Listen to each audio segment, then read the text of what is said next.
اس کتاب کا اتارا جانا اللہ کی طرف سے ہے جو غالب ہے، حکمت والا ہے۔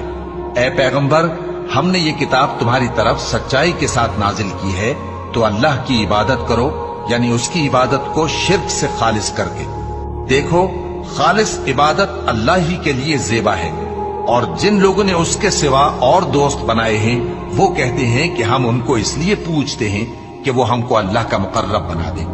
تو جن باتوں میں یہ اختلاف کرتے ہیں اللہ ان میں ان کا فیصلہ کر دے گا۔ بے شک اللہ اس شخص کو جو جھوٹا ناشکرا ہے ہدایت نہیں دیتا۔ اگر اللہ کسی کو اپنا بیٹا بنانا چاہتا تو اپنی مخلوق میں سے جس کو چاہتا منتخب کر لیتا۔ وہ پاک ہے، وہی ہے اللہ جو اکیلا ہے، بڑا زبردست ہے۔